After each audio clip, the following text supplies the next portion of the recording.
may time naman talaga na may konting problema, yung mga solusyon naman. Yung may politik, pero may time talaga na babagulin po talaga tayo. Pag may bagyo, ano kung ginagawa natin? Talagang todo kasal tayo, Lord, lalo na kung yung bahay mo, hindi naman ganun kapapag ng kondasyon. Diba? Parang ganun din po yung buhay natin. Kung hindi po tayo matatag sa ating Panginoon, ako po, ano ko po yan? Ayaw ko umiyak. Parang, danas ko na po yan. Kasi, salamat ako sa Lord kasi bata pa lang po ako. Hindi naman ako ganun kasuwain, pero hindi naman talaga ganun yung lintak ko sa Panginoon. Lately na lang siguro nung mag-asawa na ako, nagkapamilya. Pero at least, di ba, nung time na yun, kakaroon na ako ng pundasyon sa Panginoon. Medyo, baka sa ano, medyo malalim na. Hindi naman ganun sobrang lang, pero medyo malalim. Kaya, nung time po na sinupok din ako ng Panginoon, sabi ko dati po talagang nag-church na po kami. Kasi yung every Sunday, medyo matatag na nga po. Pero dumating po yung time na sabi ko sa Lord, wala na po akong hihingin. Napakasarap po ng ganitong katayo ng buhay. Pero po kung isang asawa, isa lang po isang asawa na responsable, bait, the very good provider.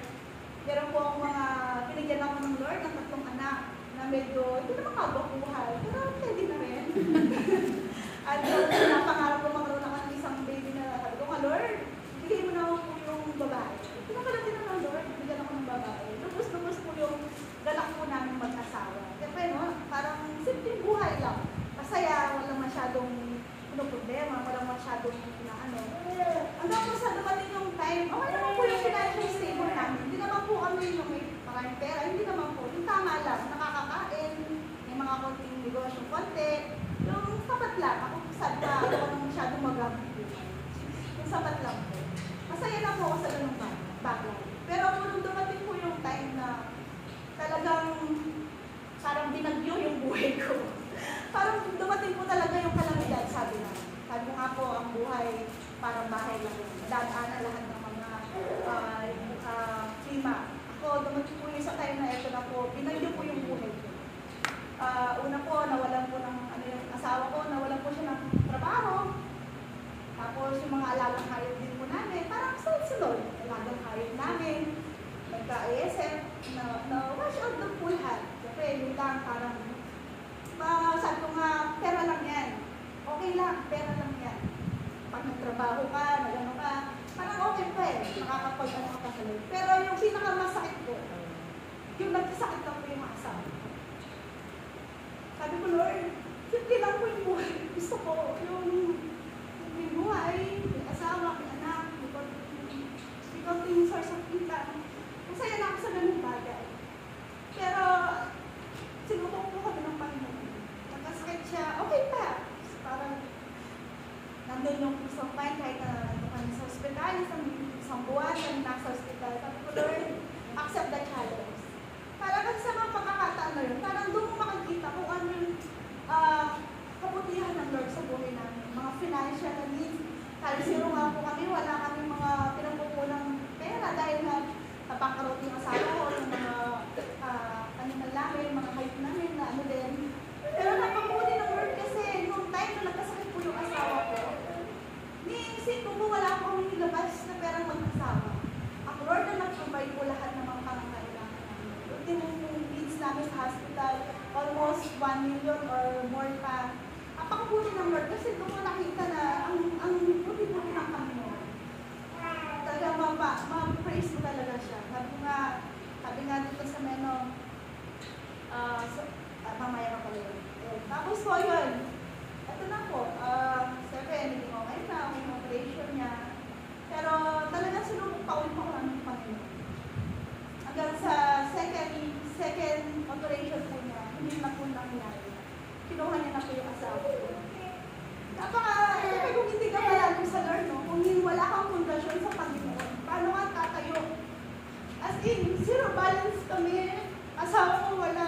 Ako wala akong trabaho. Sabi ko nga, Lord, wala akong trabaho na. Siyempre, ang sulit lang. Tagapag-alaga lang ng anak. That time, may mga anak ako na nag-aaral. Pero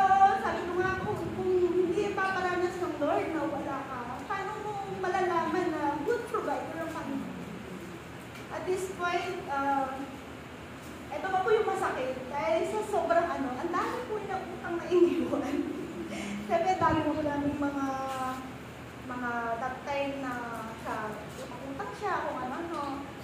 Tapos, ang hinahamon pa rin ako, siyempre ako yung tira at yung mga konting naipundar na yun ang gusto niya lang kuhanin. Kaya parang yun ang pinulenda. Kaya sabi ko, Lord, napakalaking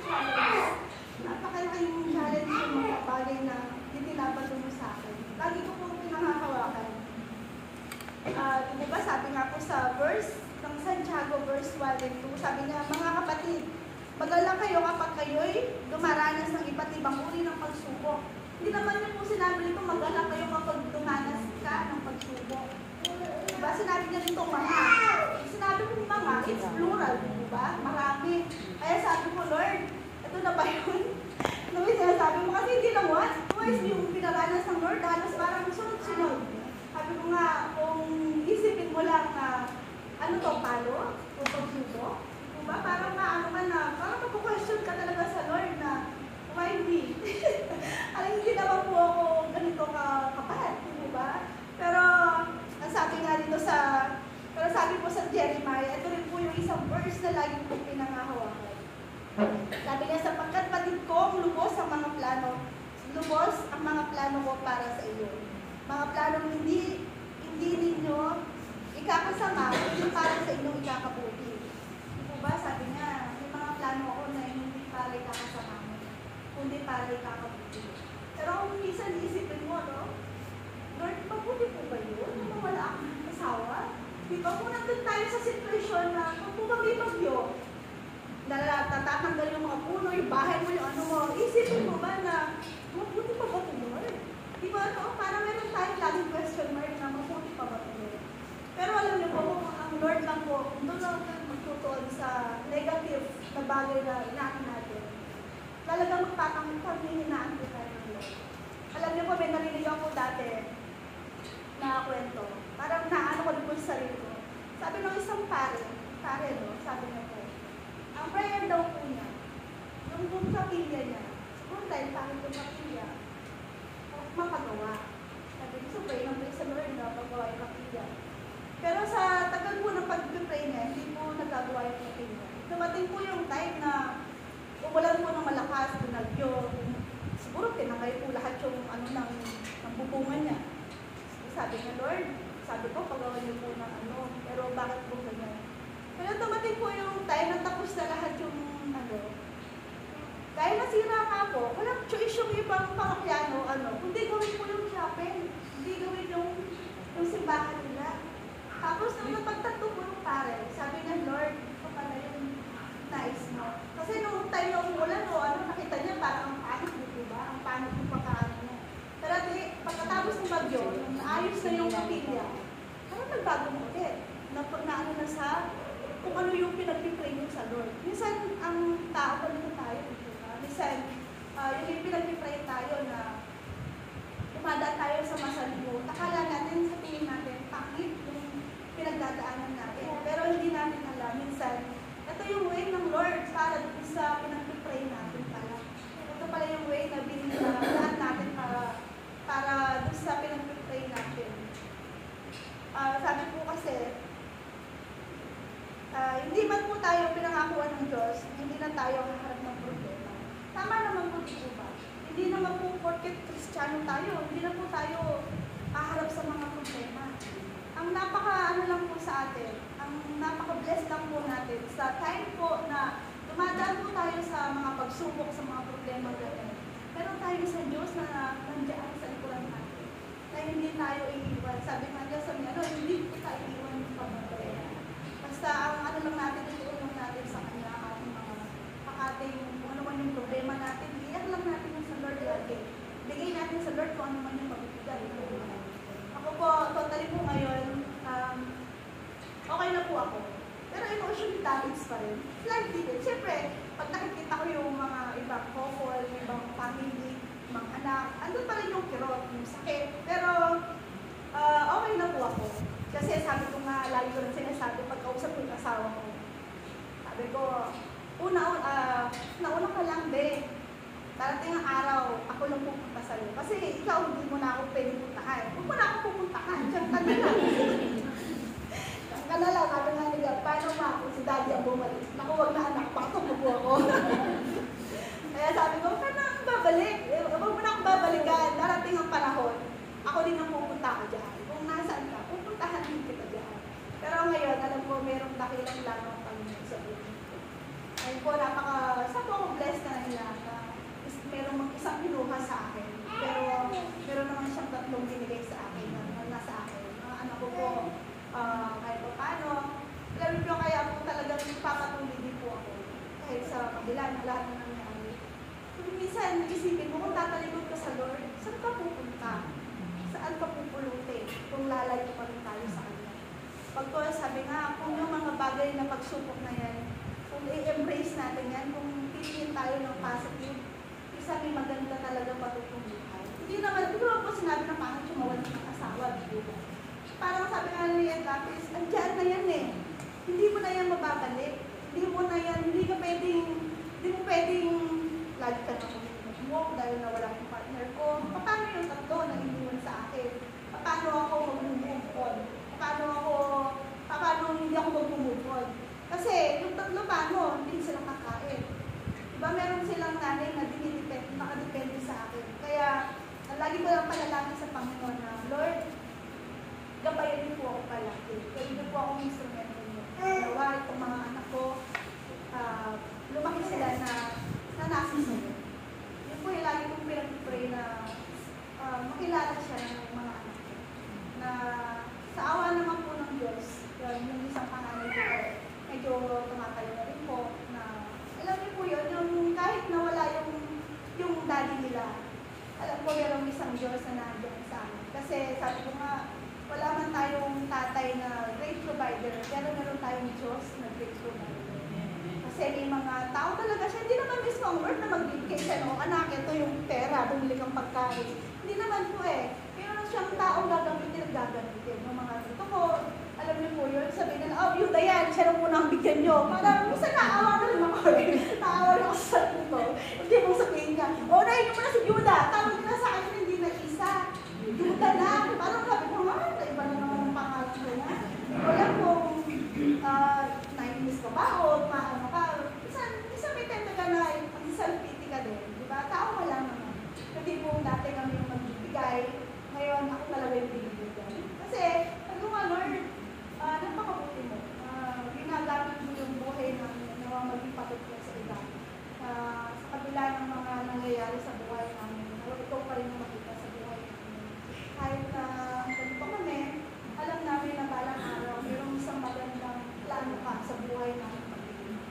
Hindi lang po sa pagmamalaki, yung mga anak ko ngayon, napaka-bless ko po sa kanila. Kasi binigyan sila ng katalinuhan ng Lord na nagmumula sa kanila. Lumaki sila ng mabuting bata. Hindi naman sila ganung, siyempre bata, ang kulit. Hindi naman sila perfectong bata. Pero at least iba sila sa mga bata sa labas. Tama iba na mga ibang bata, no? Tayo mga magulang, bless tayo kapag yung mga anak natin. Kaya sasama na po natin sila sa church. Kasi yung mga bata mo ay maliliit pa lang. Kasama kami na po yan. Kahit yung Mr. Tulisan wala siya. Kami, basta yung linggo po, dapat nasa simbahan po. Kahit na hindi sila ganun matutok, kasi baby pa, kahit makulit sila, nag-aakabulan po yan. Pero ngayon kung lumaki na sila, praise God, kasi yung nakalakhan nila, para naging habit, maging ano na nila, ang Lord na ang nagpatubo sa kanila. Nawa, sabi ko nga minsan, Lord, sino ba ako para i-bless mo na ganito? Kahit na may mga flaws ko, may mga pagkakataon ng daming pagkukulang sa iyo. Pero nandiyan ka pa rin para igabay ako, para ingatan ako. Sabi nga dito, wala na po ako. Sabi mo ito din po ba? Salamat sa Lord kasi bago ay iba na po. Ito po. Sabi nga po dito, kung minsan daw po, tumatagalid man tayo, katulad ng millennium tao. Hindi na po natin naiiwasan mo yun, di ba? Ang isa talaga, ako po nung time po talaga na dumaranas po ako ng, andun yung kapayapaan, sabi nga dito, sabi niya, magpakatatag kayo sa panamagtaya sa pamagitan ng pagsubok. Sabi niya, ano ba yung sabi lang? Mga kapag mag-alala kayo kapag kayo lumalang sa ganito pagsubok, dapat inyong malaman na pagpapatatag din ninyo ng pananampalataya sa pamagitan ng mga pagsubok. Sabi niya, kung dumating man tayo po na parang millennial tower po tayo na tumatagilid sa mga time na pinabad po yung buhay natin, may time na nagkakaroon po tayo ng matinding pagsubok. Kung sabi nga kung pera-pera lang yan, hindi masyado malaking big deal masyado. Pero pag mahal pa na sa buhay yung nawala, parang talagang bagyo na lang. Ito pong napakahirap po. Siguro makaka-relate lang po sa akin yan, yung mga nawala ng sa buhay. Yung nanay, minsan, masakit din, pero hindi siguro yung kasing sakit ng partner mo. Kasi forever mo na dapat partner. Hindi mo may mamimiss ka talaga. Parang may kulang talaga. Parang pinagsama yung puso nyo, wool. Yung matanggal yung isa. Parang may wool. Parang may butas siya. Tapos sabi nga, yung butas na yun, nawa ang Lord ang magpuno yun sa butas na sa puso mo. Kasi may isa rin akong pastora nun, nasa Batangas kami. May pastora ko na, pinagpala ko. Sabi niya, alam mo ba, dalawa rin namatay ang Lord. Sabi niya, alam mo ba, alam mo na yung sabi niya, sakit na, sabi niya. Glory by glory talagang, sabi niya, masakit talaga. Pero hindi mo sa Lord, sabi niya, glory by glory. Yung butas na nawala sa puso mo, na ang Lord ang pupunin mo. Para maging bull ka ulit, para magiging ulit. Para maramdaman mo ba yung kapayapaan? Kasi, kung hindi ako Kristiyano, sabi ko nga, baka bumigay ako, baka may siguro, nandiyan ako, sa palim na.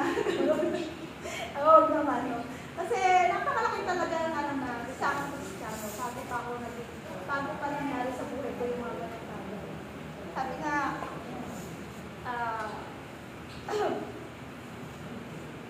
humingi tayo hingi natin sa Panginoon na lagi tayo umasa sa kanyang mga salita at pagtibayin natin ang ating pananampalataya.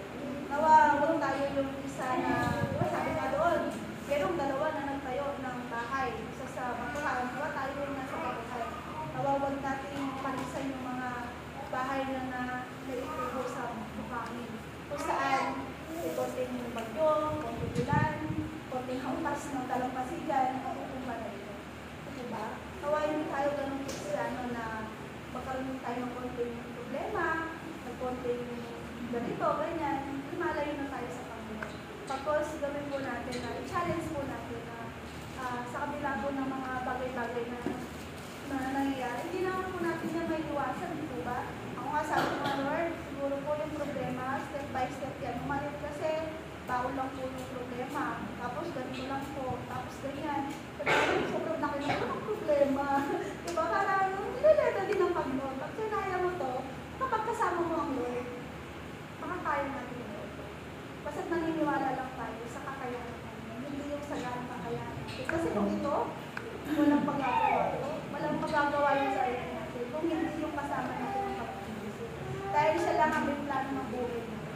Kasi sabi nga niya, alam niya kahit yung tigla ng buhok natin eh. Pero ang ano lang yun, hindi na lang pa yung ano yung laman ng puso natin.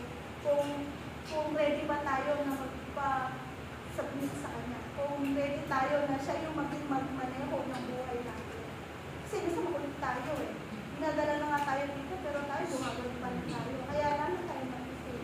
Kung meron mga pagkakataon na akala natin takot sa Panginoon natin, hindi natin sa Panginoon ng paunawa. Nawa, Lord, hindi mo po ako yung nararatan. Nawa, gamitin mo po yung buhay ko na maging challenge sa ibabaw ko. At at the end of the day naman po, lahat po tayo matatapos dito sa program. Lahat po tayo mag-resign po tayo dito. Nawawala po tayo dito. Parang sabi ko nga lagi, training mo ng pagpinit natin. Ano ang po yung sakit, nararamdaman natin ng saya,